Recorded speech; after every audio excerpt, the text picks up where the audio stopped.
So if somebody out there is listening to this and you're feeling really, really exhausted, my heart goes out to you because I know what a struggle it is for you. And this is considered an invisible illness where you look so good. People don't understand that you're really struggling with this exhaustion.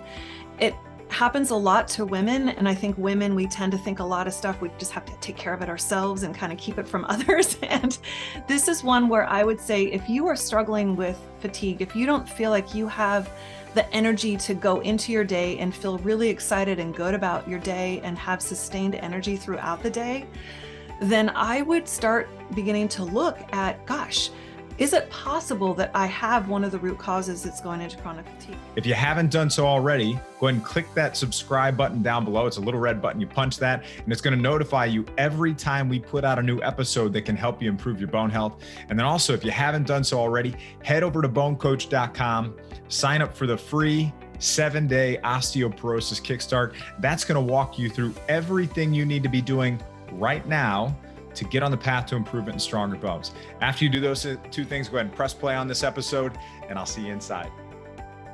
Welcome to this episode of the BoneCoach Show. Joining us today to explore chronic fatigue and its connection to osteoporosis is Dr. Jenny Tufenkian. Dr. Jenny Tufenkian, ND, is a functional medicine educator and naturopathic physician who completed her training and residency at National University of Natural Medicine.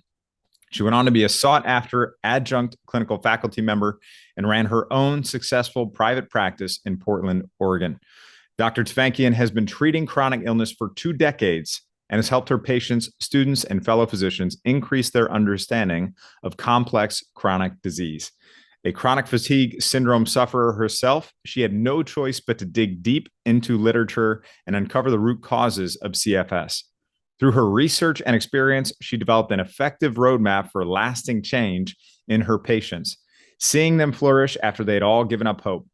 Many of these patients had seen many wonderful physicians, but they did not know how to assess all the potential root causes of ME and CFS. This led to her realization that she needed to share her clinical wisdom with the wider medical community. Her passion is educating, empowering, and instilling new perspectives, awareness, and ultimately, hope. She sees the potential for a positive domino effect of her work. By guiding others to increase their energy, they in turn will have the vitality to live their purpose, to shine their light fully, and benefit all who cross their path. She has created online and in-person tools for practitioners and individuals who desire to live with more vitality. She's also the mom of 2, happily married, and loves her time outdoors and in the kitchen. Dr. Jenny, it is a pleasure to have you here today. Thank you so much, Kevin. It's just great to be here with you. Well, I'm looking forward to this one. And I want to start out with, please tell us about your journey and your story with chronic fatigue syndrome. And how did you get to be such an expert in guiding people with chronic fatigue? Well, it first hit me when I was actually in medical school. I started medical school with my son, who was 3 years old. I decided to become a doctor when I was 6 months pregnant with him. So you can realize how crazy I was in the very beginning.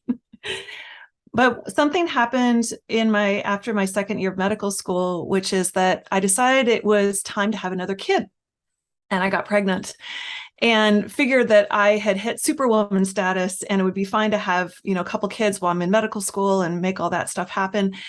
But instead, I had a miscarriage and I ended up having multiple miscarriages in that year. And my second miscarriage was at 17 weeks and I hemorrhaged and I was rushed to the hospital.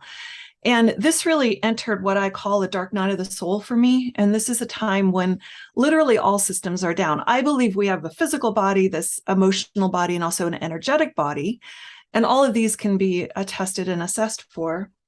And this was a time, a dark night of the soul, when all of my systems were down. I was in bed, unable to eat, unable to sleep. The other people coming into the room was too overwhelming for me. I completely crashed. I was grieving intensely from the loss of the babies. I'd also lost 5 other people close to me that year. And I had also been very stressed in medical school with a child, as you can imagine.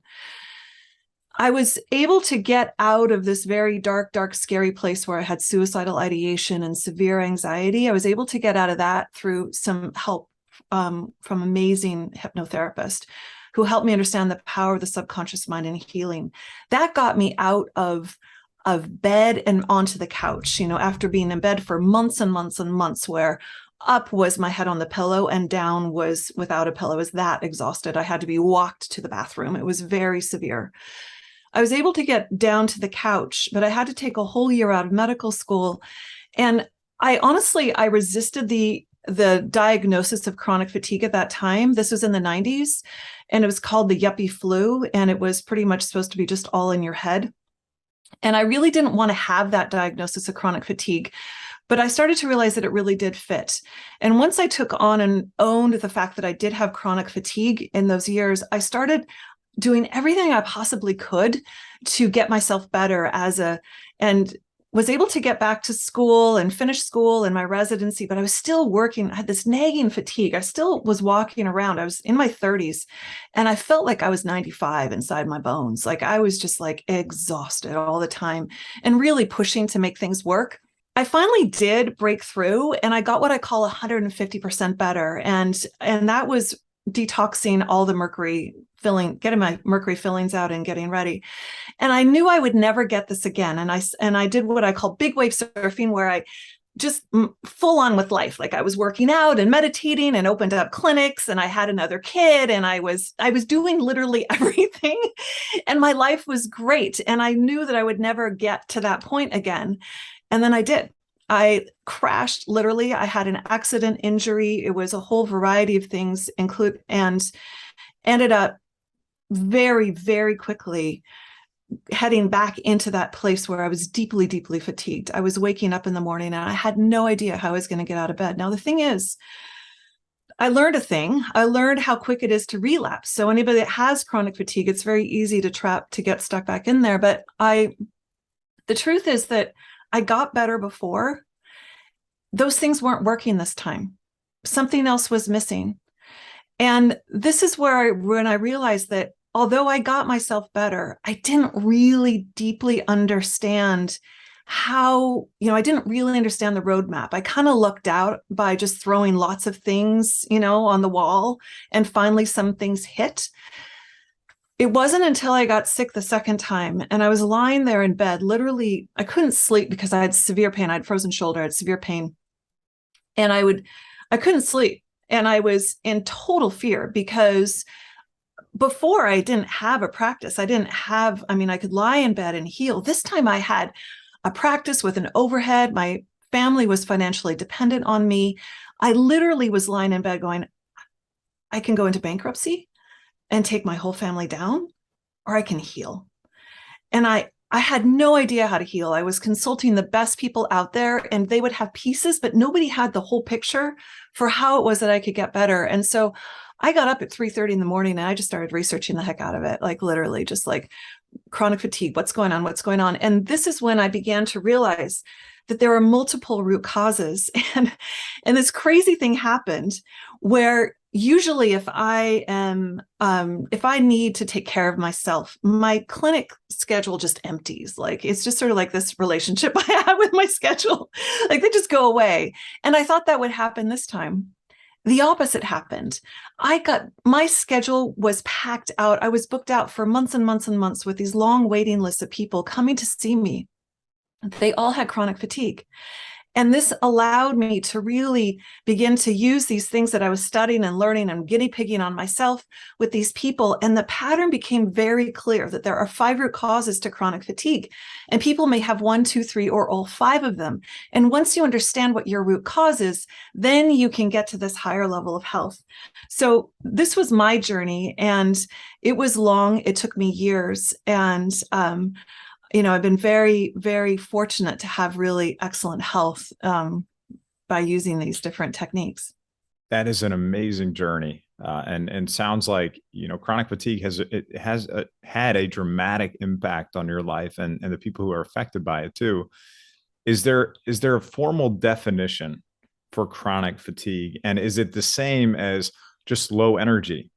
And I guess who would be the person that would be affected by this too? Well, I think there is a formal definition for chronic fatigue, but this is one of the things where it's so confusing, even for practitioners to understand. is that there are multiple different explanations of what chronic fatigue is, and nobody really agrees. So there's different definitions. There's one that they use in Canada, like somebody has to have these different symptoms, and then it's chronic fatigue. The CDC has one that keeps changing. It's changed multiple times. It just changed again a few years ago. That keeps changing, so that a doctor going down that list, it changes. It's very hard for them. But some of the hallmarks of chronic fatigue are ongoing fatigue that's not better with rest. So, usually if you're really tired, you finally get that good night's sleep, or you go on that vacation, you come back and you feel better. People who have chronic fatigue often don't really feel better with rest, or if they do, it's very, very short-lived. I always think about, say, is it just somebody who's tired? I think that a lot of people are running around tired and do have chronic fatigue and don't realize they have it, because there are many different ways that tired can show up. I always say that people with chronic fatigue can talk about tiredness like wine connoisseurs talk about fine wine. Like there's like different kinds of tired. There's the wired and tired. There's the dead exhausted. I don't care what you say. Like, I am not moving. If a bomb went off, I'm staying here because I am that tired. Like, there's a lot of different kinds of tired. I think, and so, to say just tired, and I think that's also why this condition is so misunderstood, because other people say, well, I'm tired too. What is this? But just to jump back to your question, one of the other hallmarks that has now been included in the CDC definition is something called post-exertional malaise, or PEM. And this is where you push yourself a little bit beyond what you do. So if you tend to walk 2 to 3 miles, but you have this really great opportunity to do a 7-mile hike, you do that 7-mile hike, and then you are out for days or a week due to just overdoing it, then that's post-exertional malaise. Or for somebody else who's struggling with fatigue, maybe for them, overdoing it is that they did the dishes and the laundry on the same day, and that wipes them out, increased pain or increased fatigue for the next couple days. And what's at the root of all this? What's causing chronic fatigue? Now, you just talked about there are 5 major causes that you see. I would love to understand that a little bit more. Yeah, sure. So your question is, what is that thing that's underneath? I think that there's always that desire. What is the cause? What is the cause of cancer? What is the one cause of this? What is this? And this is what the medical system has been trying to do for chronic fatigue for decades, is say, oh, it's due to this virus. Oh, no, it's due to this toxin. Oh, no, it's for people who are kind of get depressed a lot. It is a mind thing, and this is where I feel like historically conventional system has been very wrong-headed. And fortunately, now we are understanding that this is due to multiple conditions. And the 5 root causes are hormone imbalances, and I call it the hormone triangle. It's the thyroid, adrenal, ovary, or testy triangle system that's out of balance. I always call this the gateway root cause, because so many of us deal with immense amounts of stress, like always, right? like how many things did you have to shut off before we started this call, right? So they didn't distract you, and they're all urgent, right? I mean, we have messages coming in right and left. We've got kids doing 10,000 things. There's just a lot of stress in our lives right now. So I consider that the gateway root cause. The other root cause is having a chronic infection, something that your body hasn't completely cleared, that's stuck in your system somewhere. Another root cause is mitochondrial dysfunction. And another root cause is toxic overload.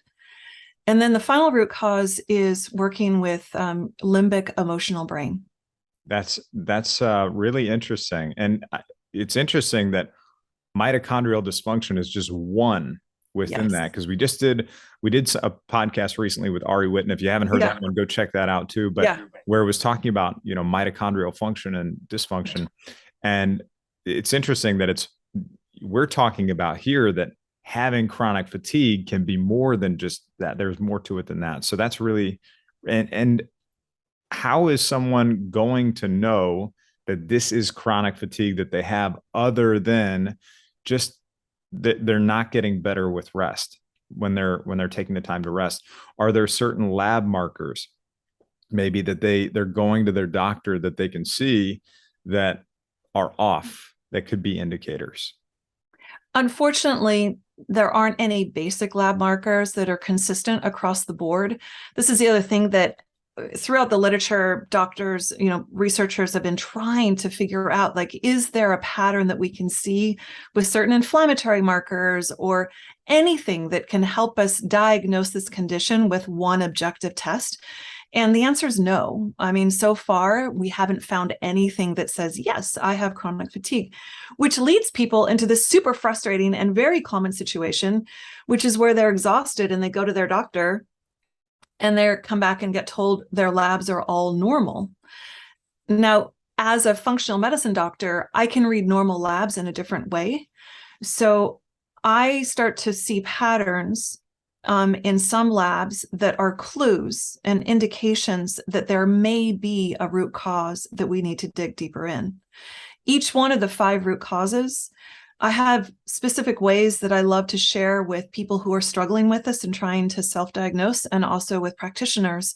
There's specific either tests, special tests that you can run, and or just symptoms that you can see, that you can listen for to figure out which one of the root causes is most powerful, affecting that person the most.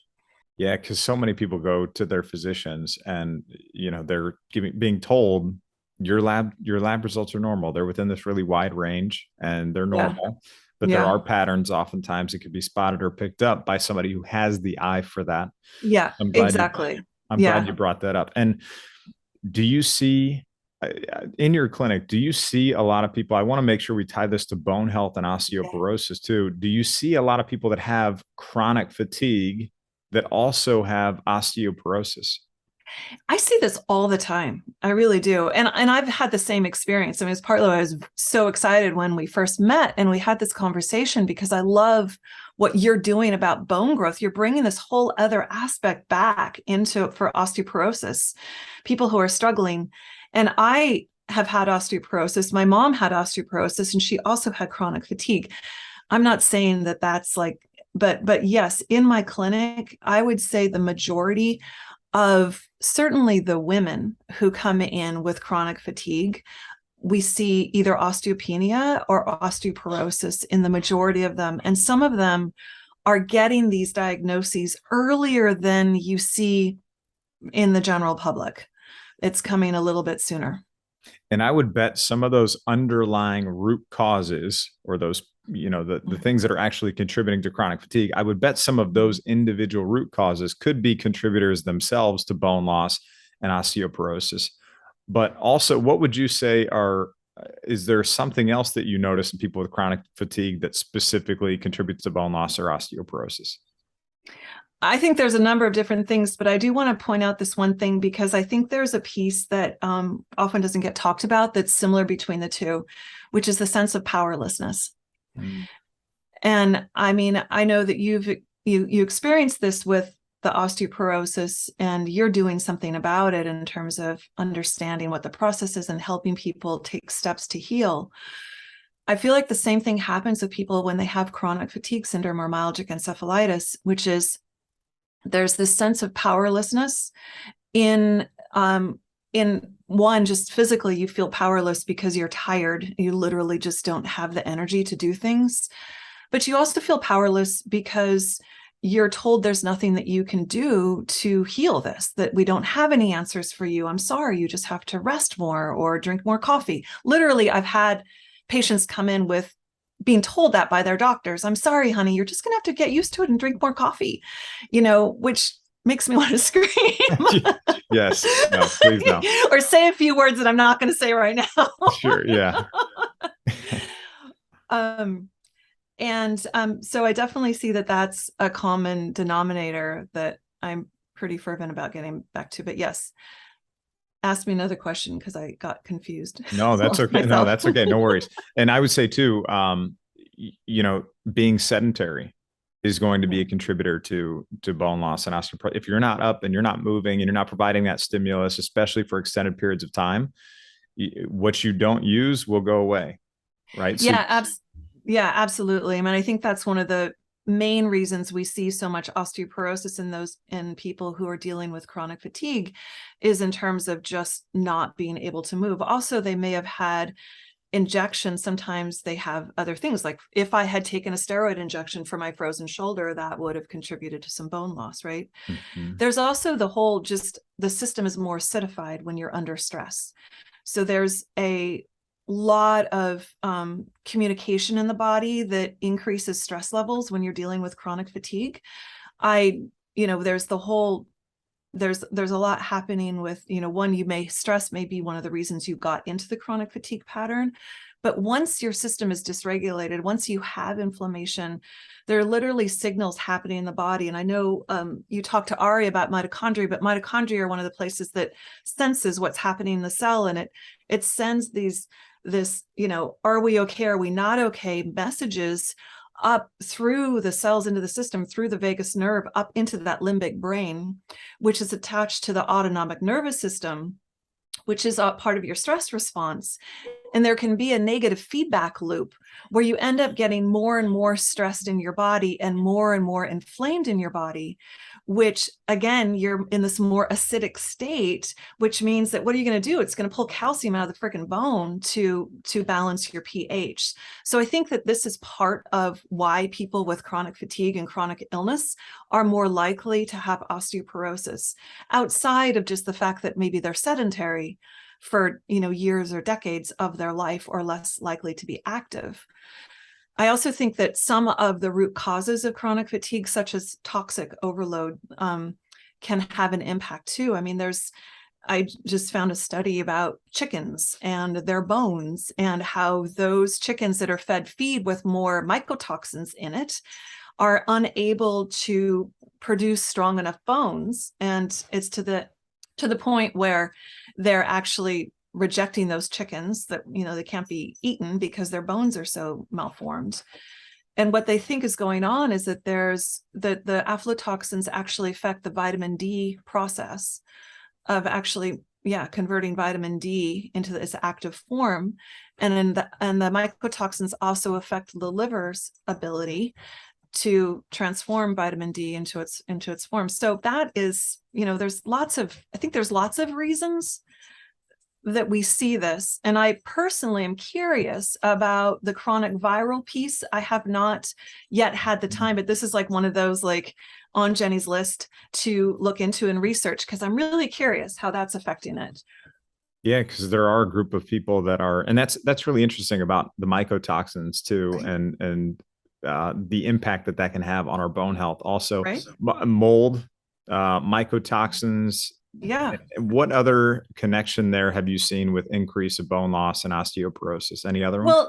Well, if you think, I mean, this is theoretical, but if you think about the fact that mycotoxins really impact how the intestines work, about how the digestive system is working, then you're impacting nutrient absorption at that point. And anytime you're impacting nutrient absorption, you've got to be impacting bone development. Wouldn't you agree? Oh yeah, no, nutrient absorption is so important for just healthy body, healthy bones. Yeah. And then in terms of, we just touched on this, but long haulers even also, is there a connection there with bone loss, osteoporosis, anything like that too, and also chronic fatigue? I consider long haulers to be another form of chronic fatigue syndrome. I don't see it separate, because if you look at the 5 root causes, one of them is a chronic infection. And so what is long haulers? Long haulers is an infection that the body didn't completely clear and is still making that person feel exhausted. It can impact different things depending on that person's sensitivity. Anytime somebody has an infection, whether it's the flu or something else, that they don't clear it completely, it's going to go to where your system is weak, for sure. For somebody listening to this that has chronic fatigue, can you give us an example of the healing process? Like, how does that work for somebody getting from the point of not having the energy, not able to get to a point where they can even rest themselves to energy or supplement themselves to getting that energy? How do they even start? Yeah. Yeah. So if somebody out there is listening to this and you're feeling really, really exhausted, one, my heart goes out to you because I know what a struggle it is for you. And this is considered an invisible illness where you look so good. People don't understand that you're really struggling with this exhaustion. It happens a lot to women. And I think women, we tend to think a lot of stuff. We just have to take care of it ourselves and kind of keep it from others. And this is one where I would say, if you are struggling with fatigue, if you don't feel like you have the energy to go into your day and feel really excited and good about your day and have sustained energy throughout the day, then I would start beginning to look at, gosh, is it possible that I have one of the root causes that's going into chronic fatigue? So to answer your question is, what's the healing process? The healing process from this large kind of amorphous, large thing called chronic fatigue that nobody really quite understands is to really discover what is your root cause. Once you understand what your key root cause is, then it's really a lot easier to make the complex simple and start taking steps to do the healing.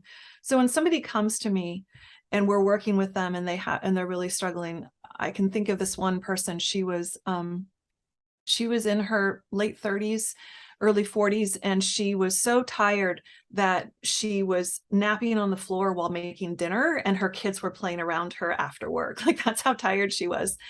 And so when she came in to see me, the first thing I'm going to do is I'm going to look like which of that person's 4 health foundations are out of balance. So the health foundations are things like digestion, detoxification, your movement and your breath, your rhythm and your sleep, and your mindset and your spirit. Like, out of all of those, if we were to talk about one that we really need to dial in, that's going to literally be that foundation, like a foundation of a building, it has to be strong so you can be strong. Which foundation do we want to shore up? We want to do that. So for her, it was digestion detoxification. So we focused on getting her on an anti-inflammatory diet and getting her eating the foods that would strengthen her system so her gut could function best. This is going to affect your immune system, your mood, everything. So that's what we focused on with her. For somebody else, it might be really dialing in their sleep or their mindset piece. The second step is then, and you can do these at the same time. The second is, what is the primary root cause or the top 2 root causes? A lot of these root causes interact. And if we had more time, we could talk about the whole, I just talked to Ari and he said mitochondria is the root of everything. And why is Dr. Jenny saying that mitochondria is a root cause separate? They do have this interaction between them, but it really helps people to have a more clear path to healing when you break it down. And so you can begin to have a really good sense of what your root cause is based on what symptoms your body's already telling us. Our bodies are throwing out signals to us all the time. We just need to know what to be listening for so that we can begin to figure out which root cause is affecting us the most. Even within that framework, which sounds really, really helpful, are there specific tips or anything like that maybe listeners that are with us right now that could say, okay, I can take this away from this conversation and go implement this today and maybe get a small win? I'd say the number one thing for everyone dealing with chronic fatigue is to maintain hope. And I say that with, I really say that just 100%. That's the most important thing, because you're being told by too many people that there's no way to treat. And I disagree with that. I disagree with that statement. There's so much that you can do. So really the number one thing is to maintain hope and to keep knocking on doors until you find the answers you need that work with your body. Now, that said, I do think that there are basic things that we can do every day to support our bodies to get to a higher level of health. There are things that we can do. And again, it really depends on where you feel like your system needs the most help. So when you look at yourself, if stress is your biggest problem, and it's easy to be very stressed and overwhelmed in our world right now, just bringing in something where you can come back and get your nervous system to calm down and relax can be very, very helpful. Super simple thing you can do is to just notice when that's happening, choose to change, and take a breath in and out, and breathe out twice as long as you breathe in. And that will shift your system in from a sympathetic into a parasympathetic rest and digest. place. Love that. Love that. And I always tell people too, it is so important to maintain hope and to know that you can get to the place that you want to be. And I always say, you don't have to know, you just need to know where the path leads. Right. You don't have to know where each step is placed day one. And if you're here and you have low energy and you are like, gosh, I just want to be vibrant again. I want to have a vibrant life. I want to be active. I want to play with my kids or my grandkids, or, I just want to get to that point. I just don't know how. All you have to know is that's where you want to go, and just maintain a focus on that. And we can figure out the steps to get you there. I 100% agree with that. I 100% agree. And, we're very much aligned in this, and that's very much what people need to do, is just to have that vision of what they want and to find the steps to get there. And when I said in the beginning that I feel like there's this combination of the sense of powerlessness with people who are diagnosed with osteoporosis and those that are diagnosed with chronic fatigue, or who just feel tired and haven't even had the diagnosis, I also feel like for people who are diagnosed with either one of those or both of those, it's really tapping in to that power that we have inside our own bodies to heal. We need to activate our own healing response in our bodies. And this is very powerful and very effective. When I talk about the fifth root cause, which is that limbic emotional brain, that piece can take you down or it can bring you up. And when you start actually using the 5% of our conscious brain to activate the healing response in your body, you really begin to see huge changes in your life. And having that hope is like the first step of shifting your physiology from one of like, oh no, I'm in my victim, to being like, no, I got this. Like, I know that there's an answer out there for me. I just need to find it. Love that.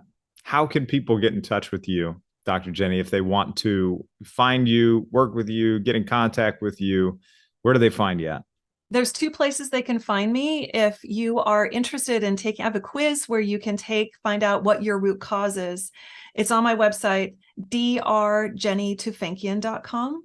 And it's right there on that homepage. I have, for those of you who love to do programs on your own, in your own time, I have a program where I walk you through how it is that you discover your root causes in your 4 health foundations. It's also on that website.